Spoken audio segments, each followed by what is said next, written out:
नमस्कार दोस्तों, a very good morning. बहुत बहुत स्वागत है आपका आज की ताज़ा खबर में। चलिए, हमेशा की तरह हम ग्लोबल न्यूज़ के साथ ही शुरुआत करेंगे। हालांकि ग्लोबल न्यूज़ में बात करने लायक ज़्यादा चीज़ें हैं नहीं, क्योंकि कल यूएस मार्केट्स जो थे वो बंद थे।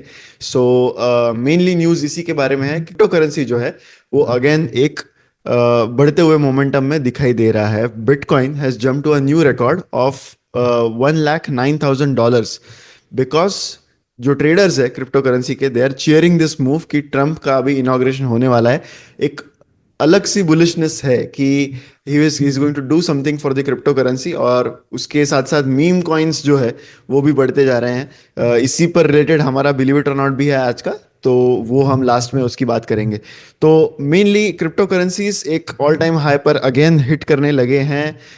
एक पॉइंट ऑफ टाइम पर 1,09,000 यूएस डॉलर्स पर बिटकॉइन तक के रेट्स पहुंच गए थे, and then they settled somewhere down. But overall crypto currencies में एक काफ़ी बड़ी बुलिश ट्रेंड नज़र आ रही है।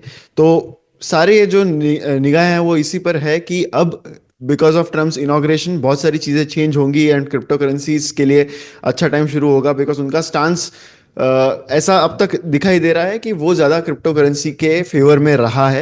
एंड इसी को देखते हुए the crypto markets are reacting right now. Market strategist जो है वो ये नोट कर रहे हैं कि ट्रम्प की जो एंडोर्समेंट है ऑफ मीम कॉइन्स, उससे भी क्रिप्टो करेंसी को बहुत बड़ा सिग्नल मिल रहा है। तो ये बिटकॉइन जैसे ही कुछ अलग कॉइन्स होते हैं, क्रिप्टो क्रिप्टो कॉइन्स होते हैं, तो basically they started as a joke, but अब उसकी भी बहुत वैल्यू दिखने लगी है मार्केट में फॉर सम रीजन। एंड इसी के चलते बहुत बहुत ट्रेंड में करंटली ये सारी चीज़ें दिखाई दे रही है। तो बिटकॉइन का मोमेंटम पिछले हफ्ते से बढ़ रहा है, जब से स्पेकुलेशन बढ़ने लगा कि Trump might issue a executive order on crypto currencies adoption in his presidency. तो हो सकता है कि क्रिप्टो करेंसी का जो रोल है वो शायद यहाँ पर वो बढ़ा दे इन हिज प्रेसिडेंसी। तो इसी को चलते हुए, यही स्पेकुलेशन देखते हुए, the market seem to be going on an up trend. Indian economy की बात कर लेते हैं, तो यहाँ पर जो न्यूज़ है that is regarding various agencies जिन्होंने इंडिया का इकोनॉमिक ग्रोथ का फोरकास्ट कम कर दिया है for FY 2025। Starting with Moody's, जिन्होंने स्लैश कर दिया है इंडिया का economic growth outlook to 7% for FY 2025। India का जो ये इकोनॉमिक ग्रोथ फोरकास्ट है ये डाउनग्रेड हुआ है यहाँ पर टू 7%। इसके अलावा फिक्की जो एक एजेंसी है रेटिंग की, उन्होंने भी एस्टिमेट कट किया है to 6.4% from 7%।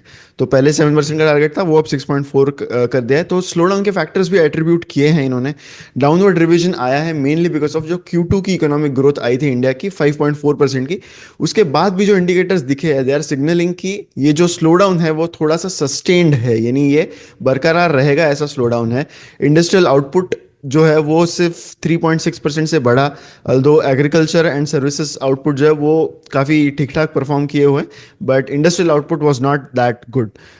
Asian development bank यानी ADB ने भी अपना ग्रोथ प्रोजेक्शन रिवाइज कर दिया है to 7% from 7.2% earlier. This is for FY 2026।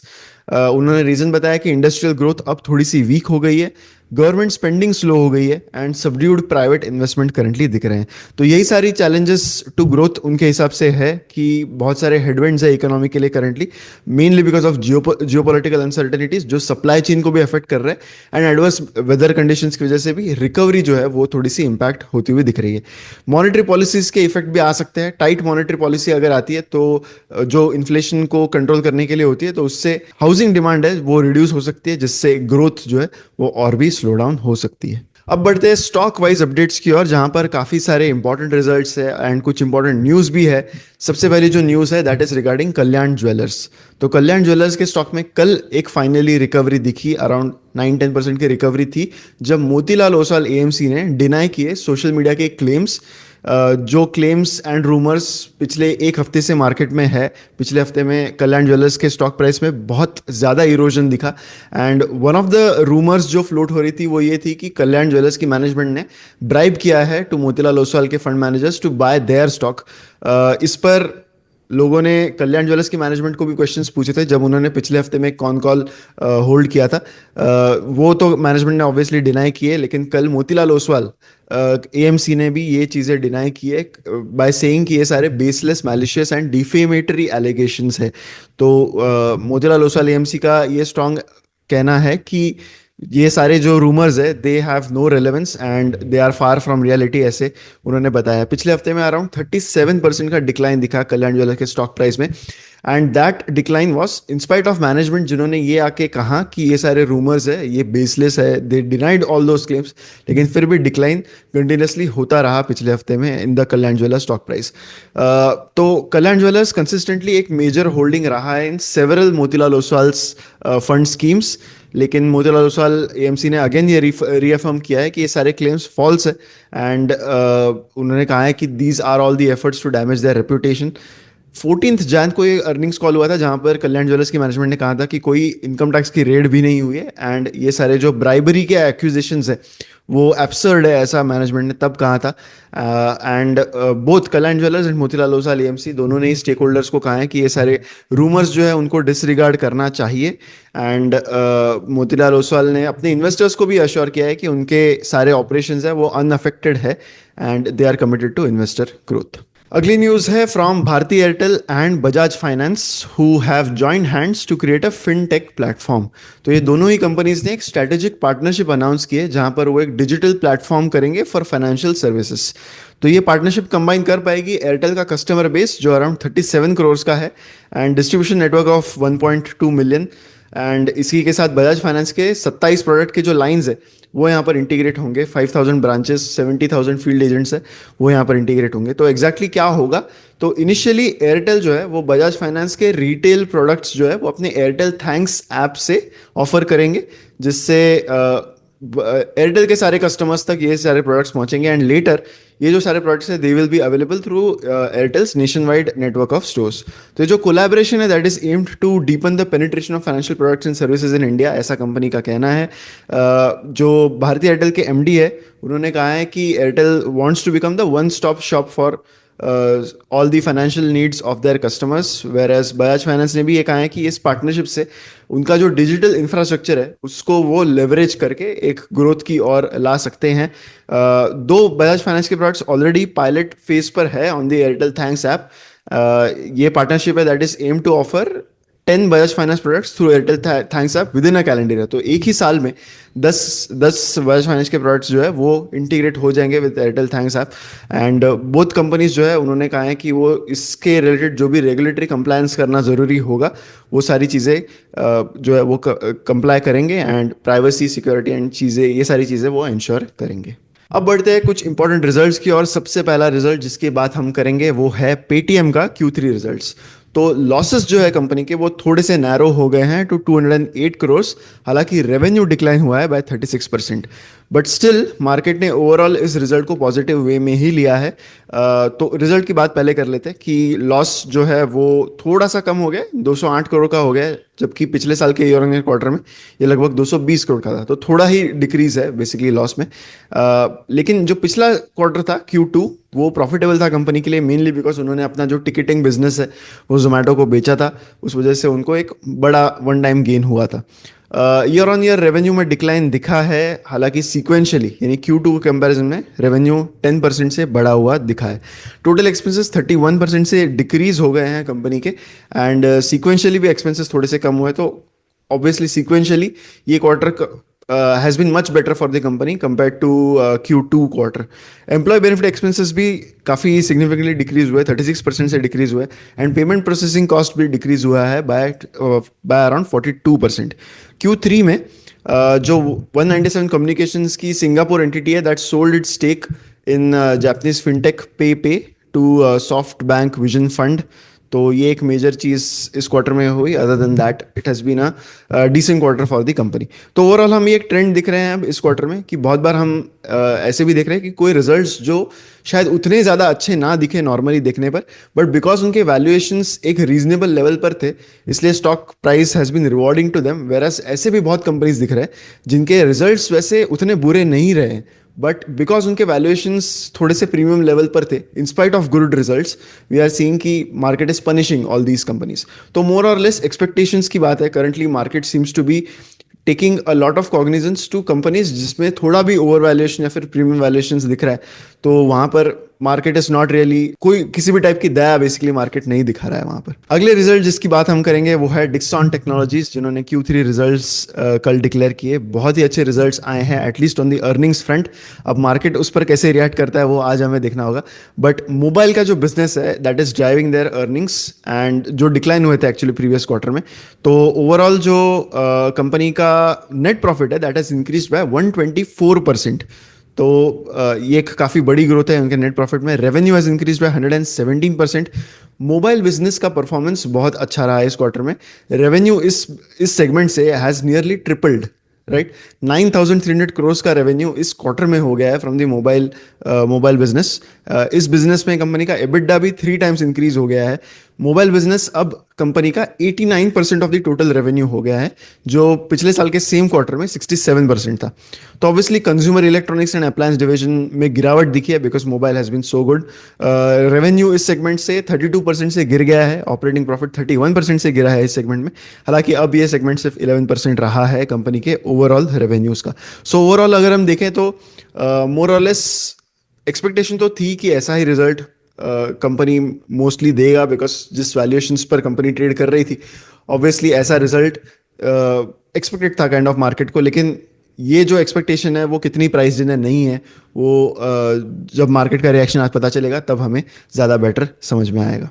Vodafone Idea ने क्लैरिफिकेशन इशू किया है regarding the AGR dues waiver. तो टेलीकॉम मार्केट्स में काफ़ी चेंजेस दिखे। एक रिपोर्ट जारी हुई थी जहां पर ये बताया गया था कि AGR के जो ड्यूज है, जो सारे टेलीकॉम ऑपरेटर्स को भरने थे फॉर ऑन रेट्रोस्पेक्टिव इफेक्ट, तो उसमें पेनल्टीज एंड जो इंटरेस्ट है वो माफ कर दिया गया है। आई थिंक पेनल्टीज का वेवर अराउंड 50% का है एंड इंटरेस्ट का कंप्लीट वेवर है, ऐसा ये रिपोर्ट बेसिकली कोट कर रहा था। एंड इसी के चलते कल ये सारे stocks, whether it is Vodafone Idea, Tata Teleservices और even Indus Towers, they were up. पर एक फाइलिंग में वोडाफोन आइडिया ने कहा है कि they have denied all these reports, कि उनको कोई ऐसा रिटर्न कम्युनिकेशन नहीं आया है। क्योंकि रिपोर्ट के हिसाब से जो वेवर वोडाफोन आइडिया जैसी कंपनी को मिल सकता था यहाँ पे, that is almost 1 lakh crore. Company की बहुत मेजर डेट प्रॉब्लम सॉल्व हो जाएगी अगर ये रिपोर्ट सही रहती तो। But currently the company is saying कि they have not got any such reports, and अब तक कोई फॉर्मल कम्युनिकेशन गवर्नमेंट से, official communication regarding this matter company को अब तक मिला नहीं है। तो करंटली यही लिम्बो में करंटली ये सारे टेलीकॉम स्टॉक्स रहेंगे।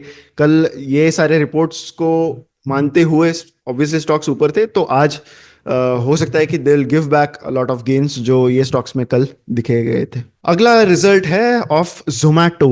तो जोमैटो के रिजल्ट की बात हम यहाँ पर करेंगे। वैसे मैं सोच रहा था पहले कि एक अलग से वीडियो इस पर आज हम बनाएंगे, लेकिन बिकॉज मेजरली सारे डिटेल्स अब तक क्लियर है ऑलरेडी जोमेटो के बारे में, तो इसी मॉर्निंग न्यूज़ के वीडियो में जोमेटो के रिजल्ट की थोड़ी सी डिटेल बात यहाँ पर कर लेते हैं। तो ओवरऑल हेडलाइंस विल से कि net profit has fallen bye 57%, but हमें समझना है कि जो बेस है नेट प्रॉफिट का वो भी करंटली काफ़ी लो है। सो 57% से ईयर ऑन ईयर बेसिस पर नेट प्रॉफिट गिरा है। अब हमें समझना होगा कि एक एक जो सारे सेगमेंट्स है कंपनी के, उसकी हम वन बाय वन बात करते। तो फूड डिलीवरी का जो बिजनेस है, यहाँ पर एडजस्टेड रेवेन्यू थोड़ा सा बड़ा है, gross order value slightly increase हुए हैं on a Q on Q basis. I think gross order value, adjusted revenue, ये सारी जो टर्मिनोलॉजीज है, they have been a bit subdued for the food delivery business. Management ने ये भी कहा है कि नवंबर के बाद से एक स्लो डाउन इस कैटेगरी में ही देखा गया है। अब ये कैटेगरी में स्लो डाउन का बेटर प्रूफ हमें तब पता चलेगा जब स्विगी अपने रिजल्ट्स देगा। बट ओवरऑल फूड डिलीवरी का जीओवी ग्रॉस ऑर्डर वैल्यू जो होता है, that has increase by only around 17-18% on year basis.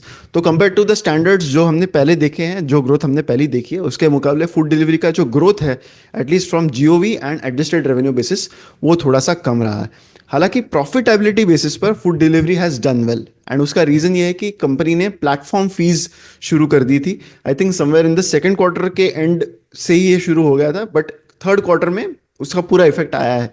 And because of these platform fees clearly company की जो प्रॉफिटेबिलिटी है वो फूड डिलीवरी बिजनेस में काफ़ी इंप्रूव हुई है। इनफैक्ट उनके जो कंट्रीब्यूशन मार्जिन है एंड एबिटडा मार्जिन है, that has improved quite a lot for the food delivery business.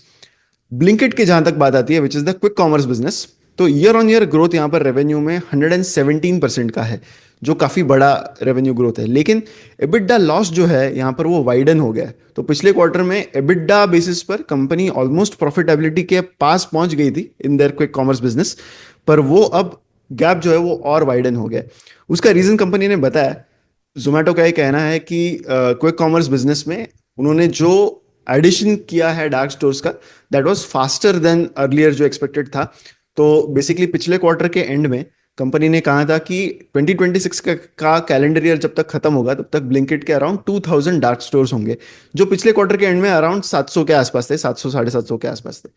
तो कंपनी का ये कहना है कि they have ramped up this speed and already they have more than 1000 dark stores at the end of this quarter, यानी Q3 के and में। And they are saying कि 2026 का जो उनका अर्लियर टारगेट था वो अब 2025 के एंड तक ही 2000 डार्क स्टोर्स अचीव करने की कोशिश वो करने वाले हैं। So clearly company is seeing कि क्विक कॉमर्स में कंपटीशन काफ़ी बढ़ गया है and they are finding it necessary कि प्रॉफिटेबिलिटी के बजाय पहले मार्केट शेयर रिटेन करना एंड मार्केट शेयर बढ़ाना clearly is more priority for the company right now in the quick commerce business. And ये क्लियरली वहाँ पर दिख रहा है। कंपनी ने ये भी बताया कि they are not they have guided कि आगे कुछ क्वार्टर्स में प्रॉफिटेबिलिटी पॉइंट ऑफ व्यू से चीज़ें वो नहीं देखेंगे at least in the quick commerce space. तो इसका इन्होंने ऑलरेडी गाइडेंस दी थी। So obviously market did not take in a good way. Obviously company के शेयर्स भी कल काफ़ी बीटन डाउन रहे जब कंपनी ने अपना रिजल्ट जो है वो अनाउंस किया। That was just 15-20 minutes before the close of markets. तो ऑलरेडी उसका असर कंपनी के स्टॉक प्राइस पर दिखने लगा था।